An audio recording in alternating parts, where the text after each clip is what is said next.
Now we're going to do a custom report from scratch. Let's get started. We're going to go to menu 13, 3, report writer. Open that up, and we have these choices. I'm going to click on start with a blank report and click OK. Okay, here's a blank report.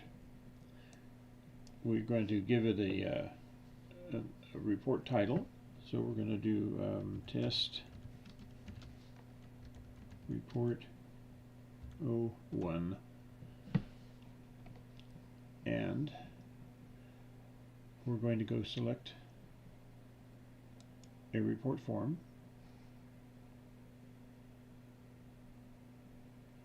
and I'm going to choose from the company forms,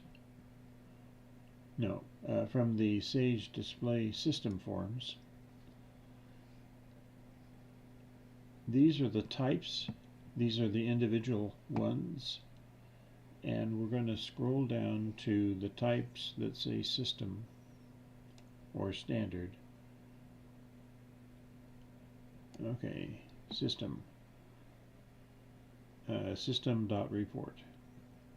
So I'm going to click that and click OK. And that puts it in here, and that defaults this custom report that we're doing to this report form. Okay, the next thing we're going to do is to choose a primary table before we choose the primary table. Okay, so this is an AR invoice list. So we're probably going to do AR invoices as a primary table, but we're doing job and phase as well, and so we need to be sure that job and phase can be connected to the AR invoice list before we choose it. So let's go here. Now once you choose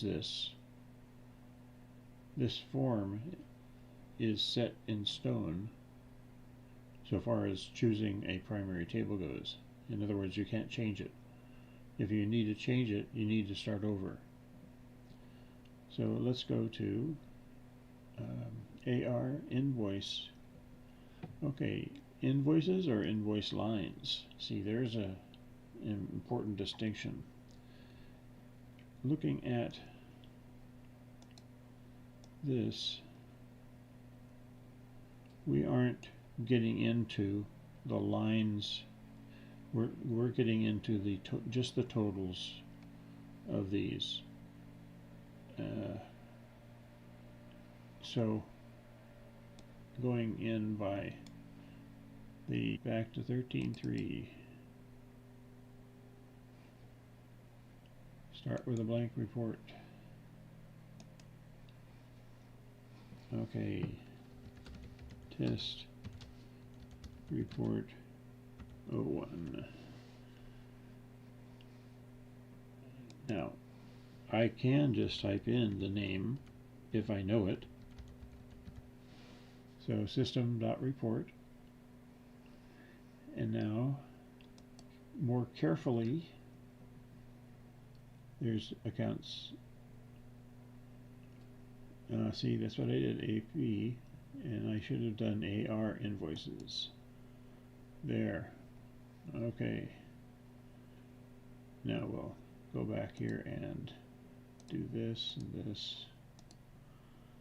I'll probably edit these things out. 3. You're probably wondering why I'm doing these backwards.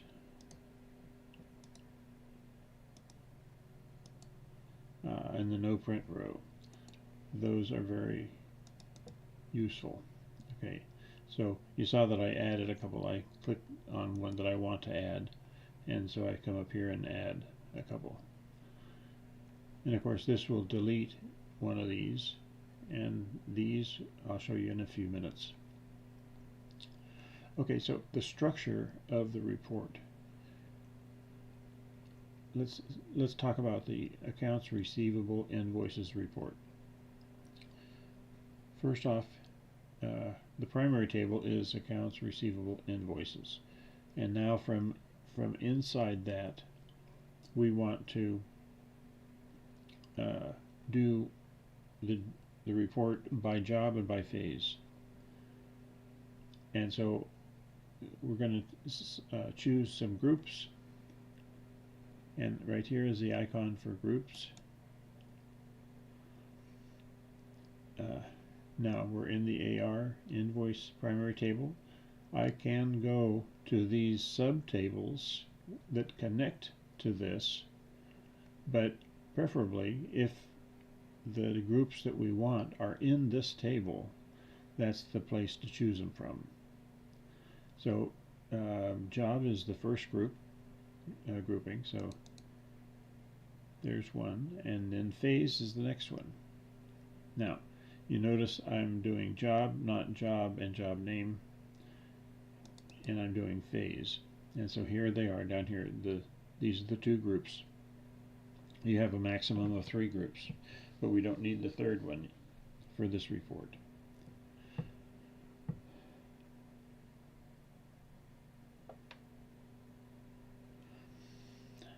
And so I'm going to go ahead and save this. Now this part you can change, but what you selected up here you can't change. Okay, so I'm going to click that, and now I know group 1 is job, and so I'm going to type in job,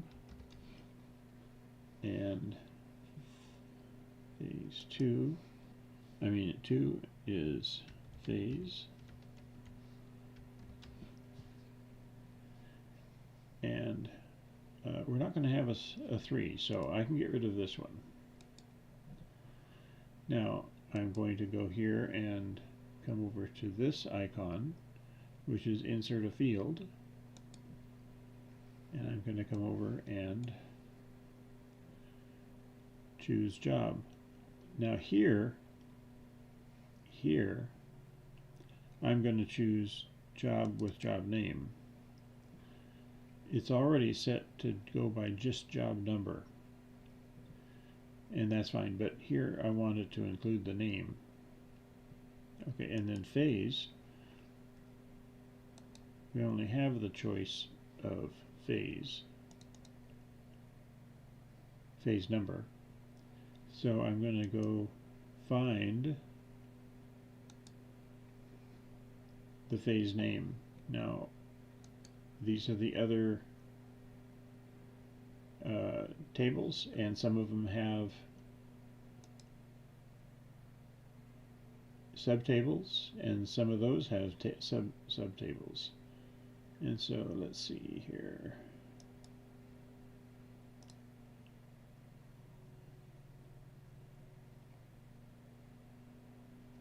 Let me scroll down. Job phases. Okay, there's job phases. So if I click in this one, now I can get the description, which is job is the phase name. There. Now we're going to straighten this up a little bit. I'm going to click on this and this. I'm holding the control key down, and now I'm going to, with the arrow key, and just move this over a bit. Now I'm coming up here. This is the align left, align right, and both of these are highlighted. I want to be sure they're both aligned left, and now I'm going to right click, and I've chosen this one particularly because I want this one to align with this one, and so I'm going to go align left. So now this one's scooted up, so these line up right here. Now I want this to be on the align left, and I'm I'm going to move it over to where it can be properly spaced. Now I want this to line up with this, so I'm going to align left. And now this one can come over.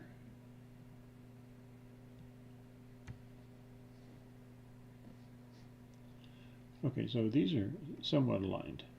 And now we want to take a look again at this report.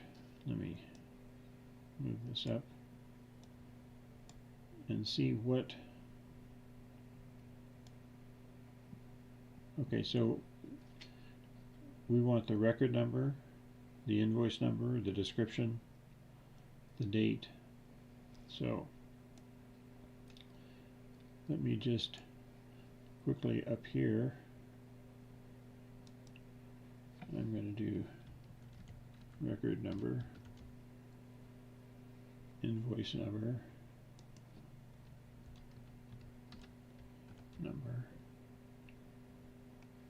description,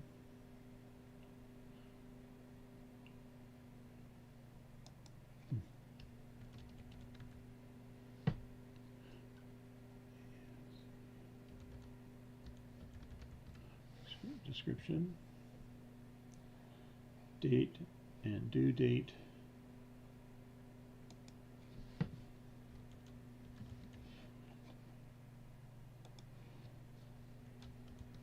due date,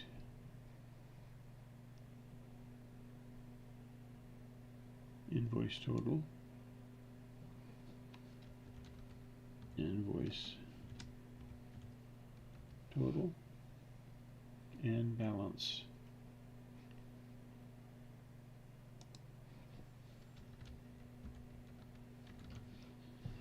Okay, we actually have a little more space here. We've got now spacing. Even though this shows going all the way over here, you on the portrait size, you can have data go all the way over here to 7.5, and almost anything that's in this area will not show on the report.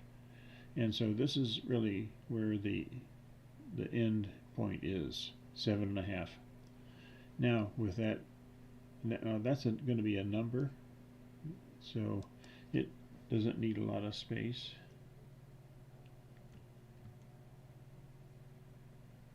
We want to be sure and give enough space for, quite a few digits. So I'm going to come back here. There. Okay. And due date and date both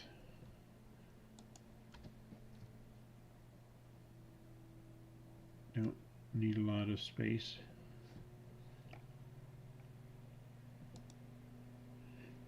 Description does. You'll see in a second when I put in a description field. Now record number and invoice number can require more space, but record number usually does not. So these are approximately the right spacings. Now I'm going to come down to the detail row and enter a field, and in the AR invoices I'm going to put in a record number, and if I left align and hold control key down and click this, and now align left, this one lines up with that one. Now we've got invoice number, here's invoice number, okay, again this one's already left adjusted, you can see, because this is on the left side. If it were right adjusted, the word would be over here. And so here, control key down, click, and now you can let go of the control key, and I want this one to come over to here, so I'm going to align left. and that is lined up there. Now we can adjust the spacing on these between the different columns if we find that I haven't given it enough room. Now, description. Okay, now let's see here. Description, there's description.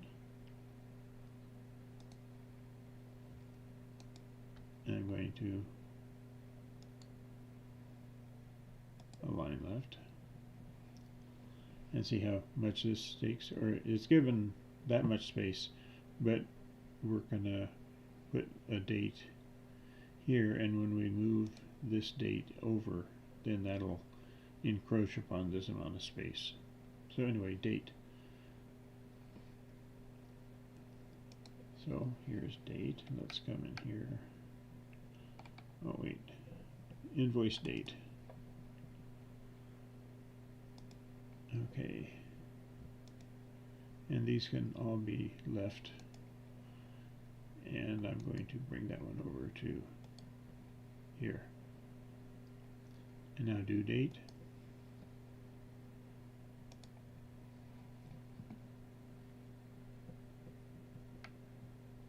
There it is.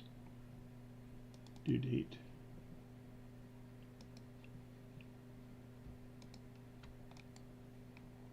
Align left. Okay, invoice total. Now these are going to be aligning right. Let's see here.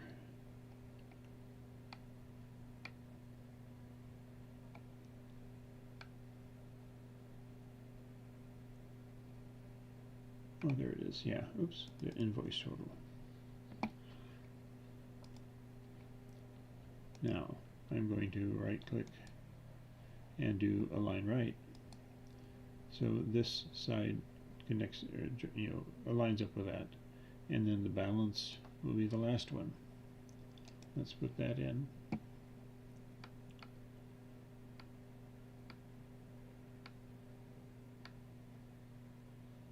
There's balance. And right, align right. Okay. Now, we're going to need some totals, but let's fix these up first. Okay, these are going to be okay just as they are. Date, I want to, so I right click properties, and I want to format that date. So I'm going to come down here with a 2-digit year, just for space saving. Same thing here.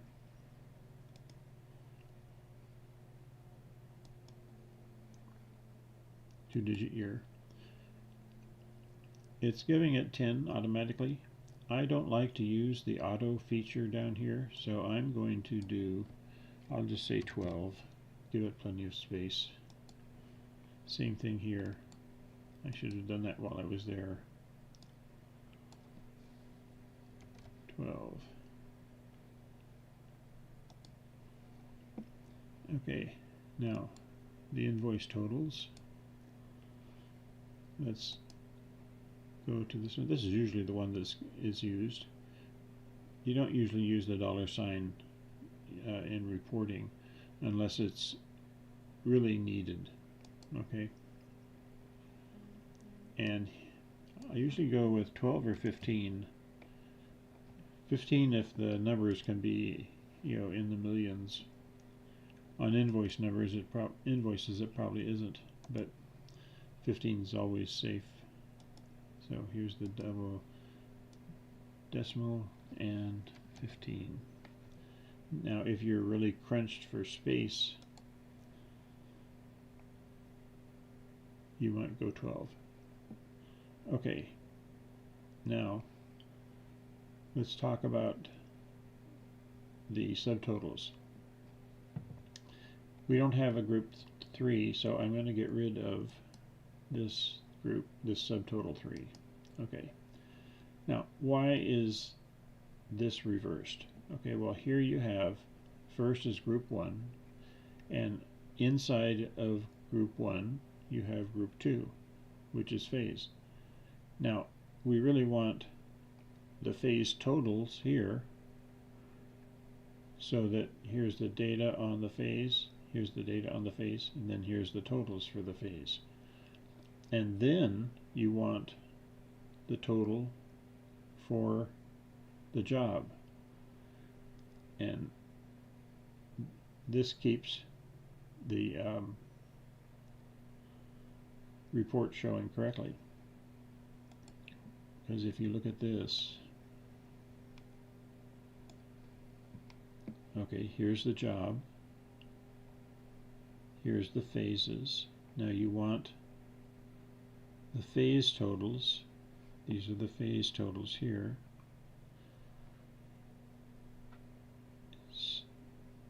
And that's why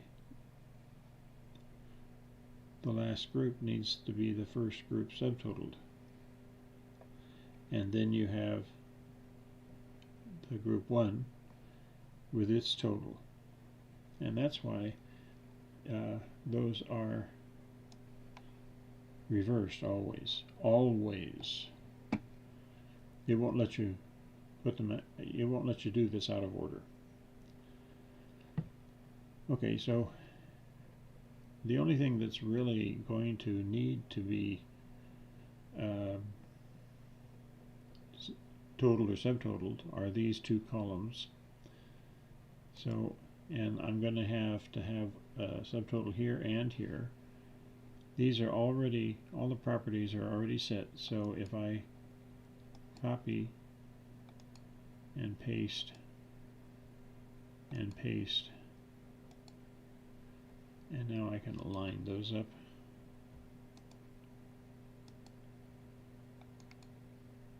And I want them to align right. And you can do this and make them both bold. Now you have to realign them again. If you do the bolding one at a time, this lineup stays correct. Okay, so we're going to copy, paste, paste. Now let's line these up. Right. Now see if I do this, properties, bold. It stays lined up. See, you can see that it's still lined up.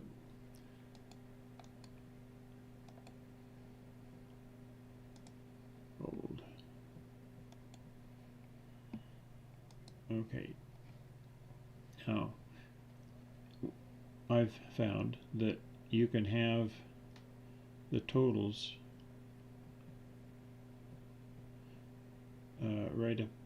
right next to this row, but if you want the totals for job, we probably need to put an extra row in there to provide spacing. Now, one other thing that I always do is to see, you've got down here, you've got all this going here. This one did not have what I'm going to do, but it makes it so much better. Okay, here's where you can draw a line or a box. I'm going to click on this for the line, and I'm going to put a line .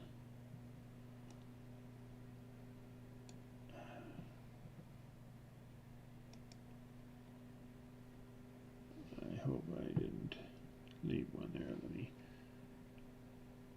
Let me click on this.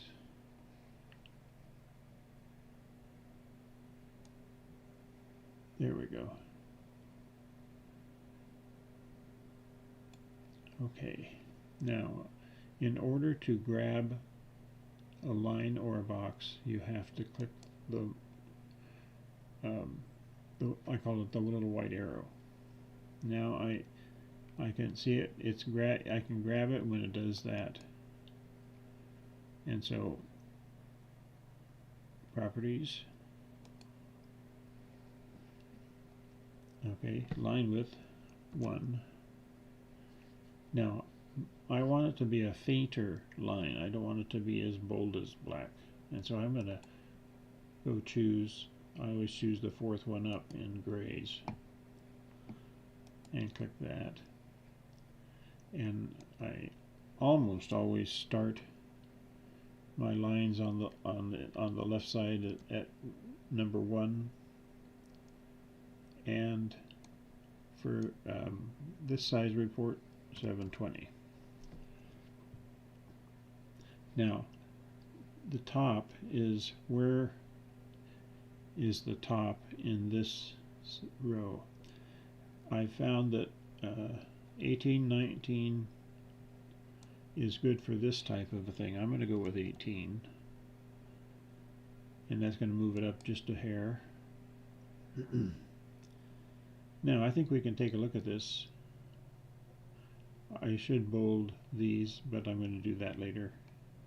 Let's take a look and see where we're at. Now I'm going to change this to -1A. Now I want, oh, this is going to be, actually it's going to be number 20, but we already have that. I don't want to put this in there. I'm going to copy that. Now when I save this report, I'm going to paste that in. If you're not putting this as a menu number, then these things have to be exactly the same. So always be careful. And I'm going to save it. I can save it as a shared report so everybody can have it. I can save it as a private report so only I have it. Or I can save it as a company report, which means everybody can have it who's in this particular company. I'm just in the habit of doing private. And then I'm going to click save. Okay, now because I saved it as a, not as a number, but as the same name as the title, this is going to show up in the 13.4 area.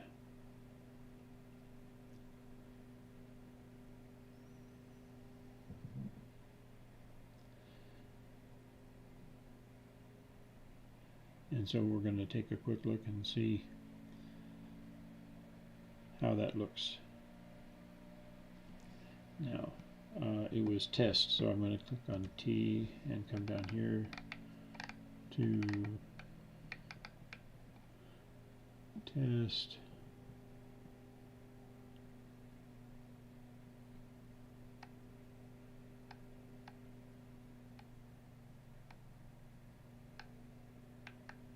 Oh, test report. Let me see.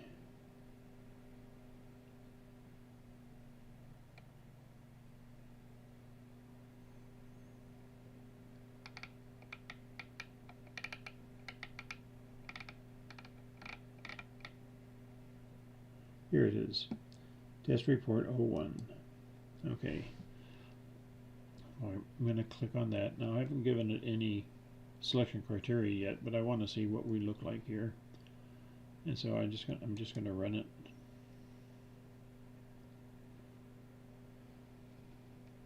Okay. I need to make that a 19 instead of an 18. Move it down just a little bit. I don't want it to be at the, I don't want it to touch the numbers. But you can see the header row with all the titles. Here's the data. Here are the group 1, group 2. Now, phase names, yes, those are a little unique. I'll have to show you how to do those.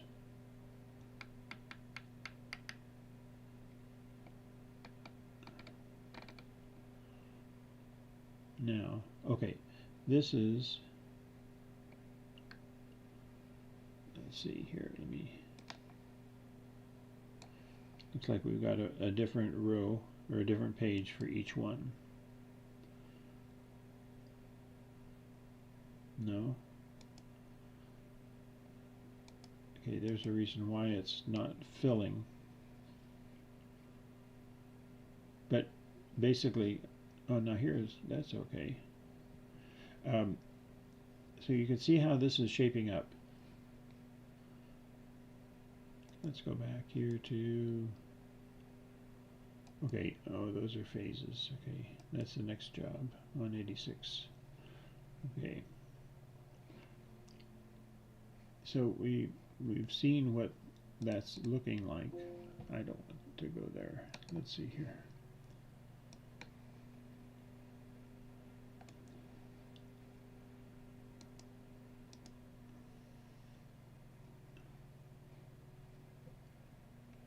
I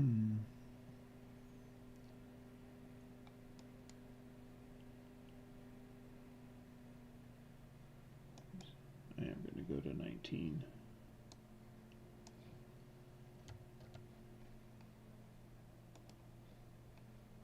Okay.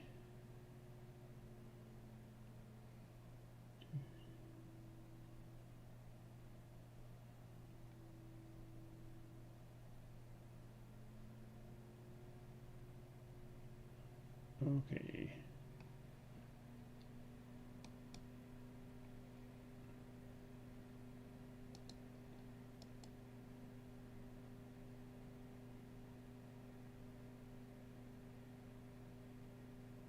Oh, yeah.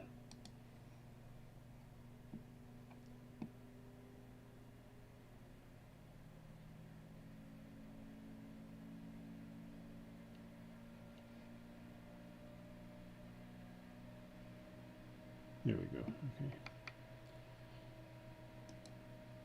Now, I want to take a look at the system report and see why that is not filling completely here. It should be filling. Yeah. And page 2 is the overflow page. And it's almost always a full page of the gray box. Okay. So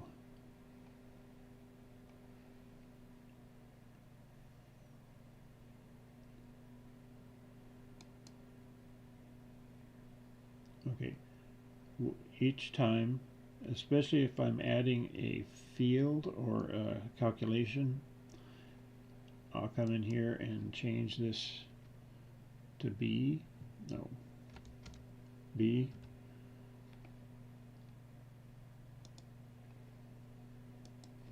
Save it as B. Now I can work on it, and if Sage doesn't like something that I did, sometimes it's okay and it'll let you fix it or change it. Sometimes it will blow up the whole thing and everything is gone, no matter how complete and how many hours you've worked on it to get it just perfect, and you can never tell when it's going to do it. And so, to protect myself from exactly that, it having blown up and everything is gone and you have to start all over again, that's why I do this. The next one will be 1C and then 1D, and as a matter of fact, I won't be able to do it. I won't be able to make this bigger so you can see, but right now, because this is here, I think think I will. Let's see. So I haven't made any changes, so it's fine.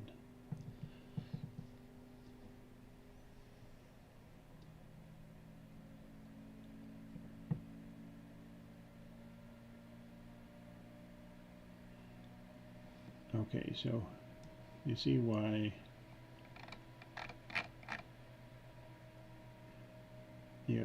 here's a report that I started, and I did 1A, B, C, D, and finally got it to where I wanted it to be, and it took me to 2C to get there. So each of these is another step in the process. I have gone up to 13D, I think, in one of the reports that I did, and 9 something in another one. It doesn't usually take that long, but it does if you've got a lot of formulas or you're working on a big report. Anyway, so let's come back here to this. I want to default this report so that when I reopen, it'll come to this one the next time. And we do need to come in here. This is the selection criteria. We need to choose the selection criteria. Right now there's none, and we knew that when we saw it. Okay, so selection criteria, let's move this down. Okay, things that you would want to select. Okay, for sure job, phase. I'll put record number in there, but that's pretty rare. Date.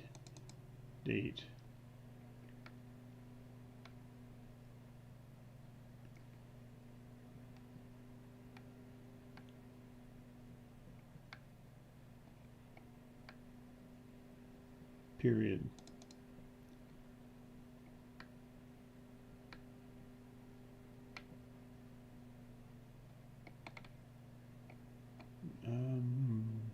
Balance. I'll show you why. Okay, you can also go into these and choose any of their fields that you need to show in your selection criteria.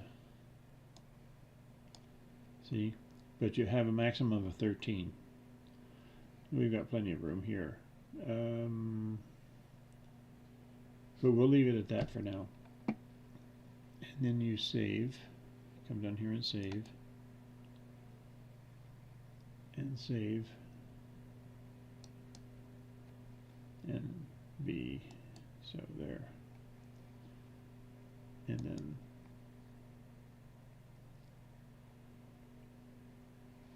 mine saving takes a lot longer because I've got so many reports in here. Okay, so now we're going to run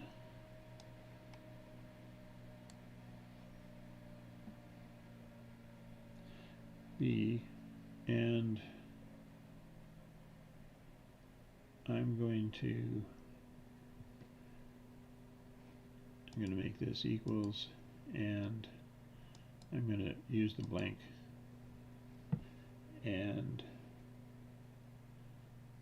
I'm going to do this as a job range, 186 to 224. And I'm going to come up here and do default, printing defaults, and that will save this up here and all of this stuff. So if you go out and come back into this stuff will all be there and you won't have to re-enter it. Let's see what we've done now. I'm curious. Okay, see, now that's working better. It's filling the page. I was wondering why it was doing that, and I didn't know why it would be. Okay, so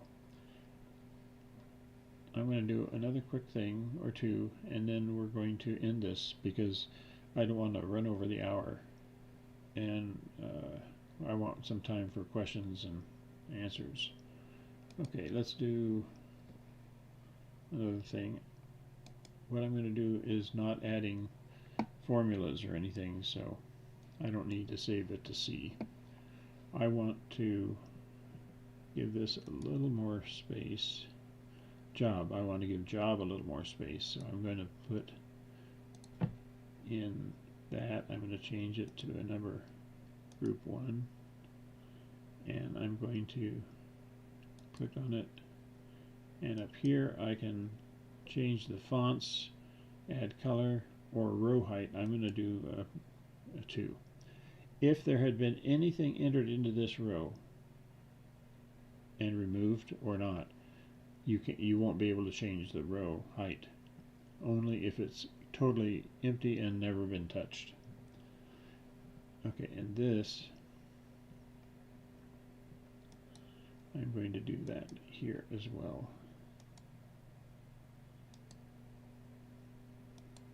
Okay, now I'm going to go over to the box and put a box around this row.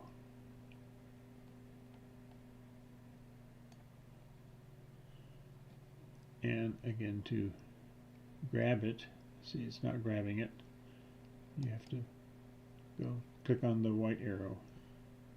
Now it'll grab, and I can do properties. And up here I'm going to do a 1. Top 1 is correct. Left is 1. 720, not 720. And for these I should go 20.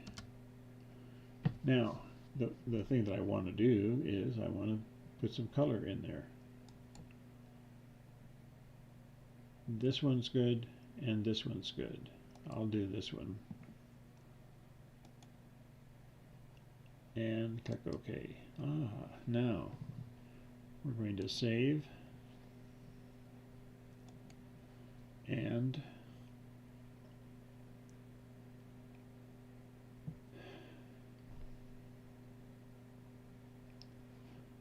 let me just make sure I saved it.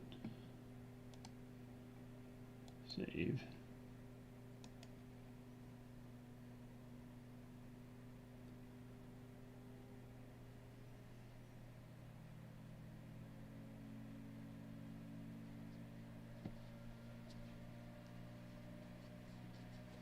All right. Now my parameters are still there. I should have put in the job status. Yes. That's an important thing. We won't do it right now. But that way you could choose, just current jobs and things like that. So let's go take a look and see what this looks like. You'll see what a big difference that makes. Now, one of the main things about doing reports is you've seen some of the Sage reports. They're just awful. Everything is all over the place. There's no flow. It's so hard to even read them. One of the things I always try to do, and is so important, is first of all and most of all, it's got to have accurate data. Right next to that, though, is it needs to be readable. You want to be able to look at it and your eyes go right to where you need it to be. You don't have to search and decide, well, what's that and what's that. It needs to be beautiful, it needs to be designed well, and it needs to be easy to read and give you the right data. And we're getting there with this one. This is pretty good. Okay, now you see, now the phase names are in there, so that's good.